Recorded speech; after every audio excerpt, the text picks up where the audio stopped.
नमस्कार, हम मौजूद हैं इस वक्त सिंघू बॉर्डर पे और आप जैसा जानते हैं कि पिछले 31 दिनों से यहाँ किसानों ने अपना मोर्चा खोल रखा है। और इस वक्त हम जहाँ मौजूद हैं, आप देखिए हमारे बगल में एक जंजीरों में जकड़े हुए किसान हैं और जो कह रहे हैं कि हम आज आज़ाद होकर भी आज़ाद नहीं हैं। तो चलिए इन्हीं से पूछते हैं कि आखिर क्यों इन्होंने अपने आप को जकड़ रखा है और इनके हाथ में जो रुपए हैं, 500 का नोट दिखाई दे रहा है, ये किस लिए है, क्या सिंबल, क्या दर्शाता है।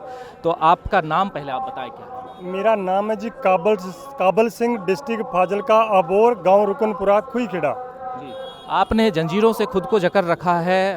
हालांकि अभी बातचीत में आपने बताया कि आज़ादी का ये प्रतीक है, लेकिन आप इसे किस रूप में देखते हैं। हम जी इस देश में आज़ाद होकर भी आज़ाद नहीं हैं। अगर हम आज़ाद होते तो ये जो दृश्य देखने को मिल रहा है ये ना होता।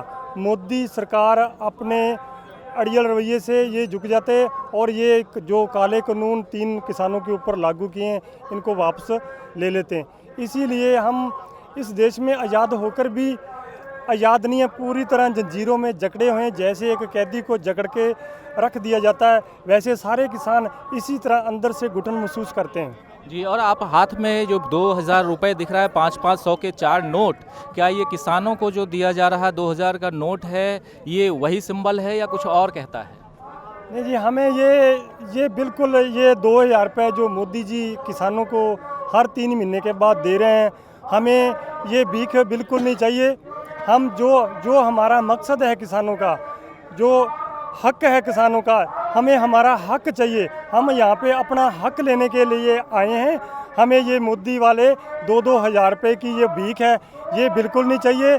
हमें हमारा हक चाहिए। जो मोदी जी ने किसानों के ऊपर 3 काले कानून ठोके हैं, इनको पूरी तरह रद्द किया जाए, फिर ही हम सारे किसान अपने हंसते हंसते अपने बच्चों के पास घर जाएंगे। इसी तरह अड़ियल रवैये से मोदी जी कहते हैं कि ये 2000 रुपये जो हम दे रहे हैं ये आपकी मदद कर रहा है और इस प्रकार साल में 6000 रुपये प्रति किसान को दे रहे हैं। कल इन्होंने जो वादा किया और उनका कहना था, किसानों से, कुछ किसानों से उन्होंने बात की तो उनका कहना था कि हमने 18,000 करोड़ रुपए किसानों के खाते में डाल दिए। तो 9000 किसानों के खाते में 18,000 करोड़ रुपए डाल दिए और ये बताने की उन्होंने कोशिश की कि हम किसानों की मदद कर रहे हैं। ये किसानों की मदद, हमें ऐसी मदद नहीं चाहिए।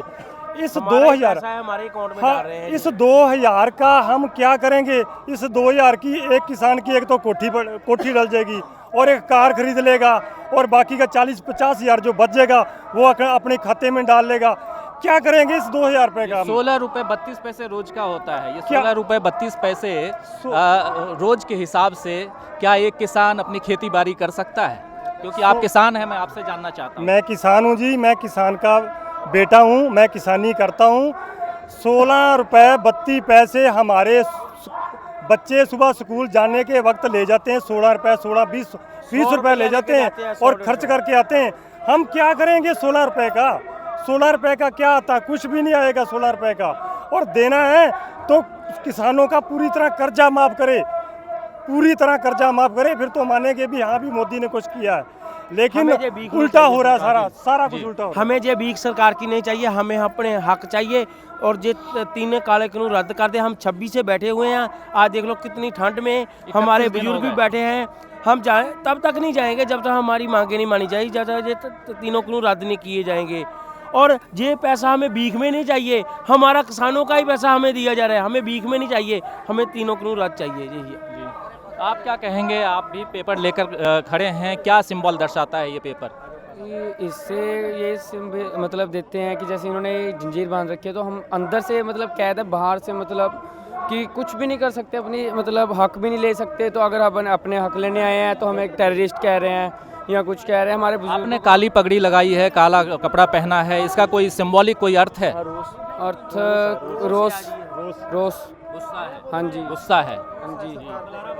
लेकिन ये पेपर जो लिया है आपने हाथ में, अच्छा, हाँ जी, हाँ जी। तो आप पढ़ते हैं, पढ़ाई करते हैं? पढ़ता है। किस क्लास में हैं? मैं +2 में हैं। पढ़ाई छोड़ करके यहाँ आप डटे हुए हैं और पढ़ाई बाद हो जाएगी, आ थोड़ा ना होना है। पढ़ाई तो बाद भी हो जाएगी, आ नहीं होना ना। अपने हक लेके जावांगे, चाहे पढ़ाई वो हो जाए, फेल फूल हो जाए, कोई टेंशन ही नहीं। तो ये सरकार ने क्यों करें? ਅਸੀਂ ਸ਼ੇਰ ਪੰਜਾਬ ਦੇ ਹਾਂ ਦੂਲੇ, ਅਸੀਂ ਸ਼ੇਰ ਪੰਜਾਬ ਦੇ ਹਾਂ ਦੂਲੇ, ਸਾਡੇ ਉੱਤੇ ਹੈ ਜੋਸ਼ ਜਵਾਨੀਆਂ ਦਾ, ਚੜ੍ਹਤ ਦੇਖ ਕੇ ਯੋਧੇ ਬਹਾਦਰਾਂ ਦੀ ਰੰਗ ਉੱਡ ਜਾਂਦਾ ਹੈ ਪਾਕਿਸਤਾਨੀਆਂ ਦਾ। ਅਸੀਂ ਮੂੰਹ ਰਡੈਰਾਂ ਦੇ ਭੰਨ ਦਈਏ ਤੇ ਸਾਨੂੰ ਆਉਂਦਾ ਹੈ ਵੱਲ ਕੁਰਬਾਨੀਆਂ ਦਾ, ਸੀਸ ਤਲੀ ਤੇ ਰੱਖਣਾ ਜਾਣਦੇ ਹਾਂ, ਸਾਡੇ ਸਿਰ ਤੇ ਹੱਥ ਹੈ ਪੁੱਤਰਾਂ ਦੇ ਦਾਨੀਆਂ ਦਾ।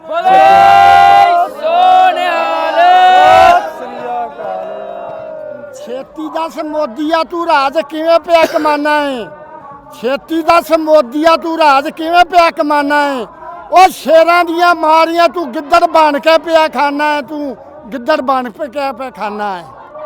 ਸੋਹਣਹਾਲ ਬੋਲਿਆ ਤਗੜੇ। ਬੇਨਤੀ ਹੈ ਮੋਦੀ ਨੂੰ ਸ਼ਰਮ ਚਾਹੀਦੀ ਹੈ, ਹਜਾ ਚਾਹੀਦੀ ਹੈ। ਅਸੀਂ ਮਰ ਗਏ ਵੇਖੋ 300-400 ਕਿਲੋਮੀਟਰ ਆਏ ਆ, ਇੱਥੇ ਦੱਲਿਆ ਇੱਥੇ ਨਹੀਂ ਆ ਸਕਦਾ ਤੂੰ, ਇੱਥੇ 15 ਕਿਲੋਮੀਟਰ ਨਹੀਂ ਆ ਸਕਦਾ। ਇਹਨੂੰ ਸ਼ਰਮ ਚਾਹੀਦੀ ਹੈ ਮਾੜੀ ਮੋਟੀ। ਸਾਡੀਆਂ ਜਨਾਨੀਆਂ ਜੇ ਪੱਠੇ ਪਾਣ ਡੇ ਨਗਰਾਂ ਦੇ, ਧਾਰਾਂ ਉਹ ਕਰਦੀਆਂ ਨੇ। कितना किलोमीटर दूर तक? ਇੱਥੋਂ 300 किलोमीटर है। पटियाला से भी आ गया समाना मंडी के। उसको शर्म चाहिए है। हम इतनी दूर से आए हैं, हमारे बच्चे भी इधर आए हैं, हमारे बेटियां ਜਿਹੜੀਆਂ हमारे जो वो डंगरा पट्ठे पाँदियाँ धारा करदियाँ ने, हम यहाँ हैं। इसको शर्म नहीं, यहाँ नहीं आ सकता। कितना है यहाँ से 15 किलोमीटर नहीं है, 20 किलोमीटर नहीं है। आप महिलाएं दिख रही हैं, आप लोग कहाँ से आई हैं? ਅਸੀਂ ਮਲਕਪੁਰ ਤੋਂ। कब से हैं यहाँ या आज ही आई? ਨਹੀਂ 2 ਦਿਨ ਹੋ ਗਏ ਉਰੇ। ਹਾਂਜੀ ਹਾਂਜੀ। तो क्या मतलब आप किस ढंग से समर्थन कर रही हैं? ਅਸੀਂ ਤਾਂ ਕੁਛ ਸੋਚ ਹੀ ਨਹੀਂ ਸਕਦੇ, ਸਾਡੀ ਤਾਂ ਸੋਚ ਸਕਤੀ ਸਾਰੀ ਖਤਮ ਕਰਤੀ। ਅਸੀਂ ਕੀ ਬੋਲੀਏ ਕੀ ਨਾ ਬੋਲੀਏ ਸਾਨੂੰ ਕੁਛ ਨਹੀਂ ਪਤਾ ਲੱਗਦਾ। ਮੋਦੀ ਇੰਨੇ ਕੰਨ ਬੰਦ ਕਰਕੇ ਬੈਠ ਗਿਆ ਕਿ ਉਹ ਕਿਸੇ ਦੀ ਕੋਈ ਗੱਲ ਨਹੀਂ ਸੁਣ ਰਿਹਾ। ਆ ਸਿਆਸੀ ਪਾਰਟੀਆਂ ਇੰਨਾ ਬੋਲ ਰਹੀਆਂ ਨੇ, ਇੰਨਾ ਕੁਛ ਕਹਿ ਰਹੀਆਂ ਨੇ, ਉਹਨਾਂ ਦਾ ਨਹੀਂ ਸੁਣਦਾ। ਸਾਡਾ ਆਮ ਬੰਦੇ ਦਾ ਕਿੱਥੇ ਸੁਣ ਲੂ? ਜਿਹੜੇ ਉਹਨਾਂ ਨਾਲ ਮੁਲਾਕਾਤ ਕਰਨ ਗਏ ਸੀ ਉਹਨਾਂ ਦੀ ਨਹੀਂ ਸੁਣੀ ਉਹਨੇ, ਸਾਡੀ ਕਿੱਥੇ ਸੁਣ ਲੂ? ਅੱਜ ਅਸੀਂ ਜਦੋਂ ਸਵੇਰੇ ਕੱਲ ਉੱਠੇ ਆ, ਅਸੀਂ ਦੇਖਿਆ ਸਾਡੇ ਬਜ਼ੁਰਗ ਮਾਤਾ ਬਜ਼ੁਰਗ ਸਾਰੇ ਉਹ ਇੰਨੇ ਔਖੇ ਪਰੇਸ਼ਾਨ, ਉਹਨਾਂ ਨੇ ਕੱਟਦੇ ਨੇ ਸਵੇਰੇ, ਉਹ ਇੰਨੀ ਠੰਡ ਦੇ ਵਿੱਚ, ਉਹਨੂੰ ਪੋਰਾ ਵੀ ਉਹਨੂੰ ਮਹਿਸੂਸ ਨਹੀਂ ਹੋ ਰਿਹਾ। ਉਹਦੀ ਮਾਂ ਹੈਗੀ, ਉਹਨੂੰ ਇੰਨਾ ਤਾਂ ਪਤਾ ਹੋਣਾ ਚਾਹੀਦਾ ਕਿ ਮਾਂ ਪਿਓ ਦਾ ਦਰਦ ਕੀ ਹੁੰਦਾ। ਅਸੀਂ ਮਾਂ ਪਿਓ ਆਪਣੇ ਬੱਚਿਆਂ ਦੇ ਦਰਦ ਲਈ, ਆਪਣੇ ਬੱਚਿਆਂ ਦੇ ਹੱਕਾਂ ਲਈ ਇੱਥੇ ਪਹੁੰਚੇ ਆ। ਨਹੀਂ ਅਸੀਂ ਇੱਕ ਦਿਨ ਆਪਣਾ ਘਰ ਨਹੀਂ ਛੱਡਿਆ, ਅੱਜ ਸਾਨੂੰ 2 दिन हो गए। लेकिन मोदी जी तो कहते हैं कि हमारी बात किसान सुन ही नहीं रहे हैं, मान ही नहीं रहे हैं, उनको तो बरगला रहे हैं लोग। ਉਹ ਫਿਰ ਸਾਡੇ ਨਾਲ ਹੀ ਗੱਲ ਕਰ ਲਵੇ, ਜਿਹੜੇ ਕਿਸਾਨ ਉਹਨਾਂ ਨੂੰ ਬਗਾ ਰਹੇ ਨੇ ਸਾਡੇ ਨਾਲ ਗੱਲ ਕਰ ਲੈਣ, ਸਾਨੂੰ ਪਤਾ ਤਾਂ ਲੱਗੇ ਵੀ ਕੀ ਹੋ ਰਿਹਾ। ਅਸੀਂ ਤਾਂ ਸਿਆਸੀ ਪਾਰਟੀਆਂ ਦੇ ਮਗਰ ਲੱਗੇ ਫਿਰੀ ਜਾਂਦੇ ਆ, ਸਾਨੂੰ ਤਾਂ ਪਤਾ ਹੀ ਨਹੀਂ ਲੱਗਦਾ ਵੀ ਕੀ ਕਰੀਏ ਕੀ ਨਾ ਕਰੀਏ। ਸਾਨੂੰ ਤਾਂ ਜਮਾਂ ਹੀ ਉਹਨਾਂ ਨੇ 2 ਪਾਸੇ ਡੋਬਤਾ। ਇੱਕ ਤਾਂ ਅਸੀਂ ਉਰੇ ਆ ਗਏ, ਇੱਕ ਸਾਡੇ ਘਰ ਰੁਲ ਗਏ। ਘਰਾਂ ਦੇ ਵਿੱਚ ਸਾਡੇ ਇੰਨੇ ਕੰਮ ਨੇ, ਸਾਰੇ ਕਾਰੋਬਾਰ, ਕਣਕਾਂ ਸਾਡੀਆਂ, ਸਾਰਾ ਕੁਝ ਕਾਰੋਬਾਰ ਖਰਾਬ ਹੋ ਰਹੇ ਨੇ। ਆ ਦੁਨੀਆ ਸੜਕਾਂ ਦੇ ਉੱਤੇ ਘੁੰਮ ਫਿਰਦੀ ਆ ਧੱਕੇ ਖਾਂਦੀ। ਉਹ ਕਿਹਦੀ ਵਜ੍ਹਾ ਨਾਲ? ਆ ਮੋਦੀ ਸਰਕਾਰ ਦੀ ਵਜ੍ਹਾ ਨਾਲ, ਸਾਡੀਆਂ ਗਲਤ ਨਹੀਂ, ਸਾਡੀਆਂ ਗੱਲਾਂ ਦੇ ਨਾਲ, ਜਿਹੜੇ ਅਸੀਂ ਇਹ ਤੇ ਨਿਸ਼ਾਨ ਲਾ ਕੇ ਉਹਨੂੰ ਵੋਟਾਂ ਪਾਈਆਂ, ਉਹਦੇ ਕਾਰਨ ਉਹ ਅੱਜ ਸਾਡੇ ਸਿਰ ਤੇ ਬੁੱਕ ਰਿਹਾ। आप पंजाब से हैं? हाँ हम पंजाब से हैं। हाँ। तो इनका तो कहना है कि पंजाब में चूंकि कांग्रेस की सरकार है इसीलिए ये लोग विरोधी बने हुए हैं, विपक्षी बने हुए हैं। ਅਸੀਂ ਤਾਂ ਨਾ ਕਾਂਗਰਸ ਸਰਕਾਰ ਦੀ, ਨਾ ਅਕਾਲੀ ਸਰਕਾਰ ਦੀ, ਨਾ ਆਮ ਪਾਰਟੀ ਦੀ, ਸਾਨੂੰ ਤਾਂ ਕਿਸੇ ਦੀ ਵੀ ਕੋਈ ਸਹਾਇਤਾ ਨਹੀਂ ਮਿਲੀ। ਸਾਨੂੰ ਦੱਸੇ ਤਾਂ ਸਹੀ ਵੀ ਕਾਂਗਰਸ ਪਾਰਟੀ ਨੇ ਸਾਨੂੰ ਕੀ ਦੇਤਾ, ਕਿ ਸਾਨੂੰ ਅਕਾਲੀਆਂ ਨੇ ਕੀ ਦੇਤਾ, ਕਿਹਨੇ ਸਾਨੂੰ ਕੀ ਦੇਤਾ।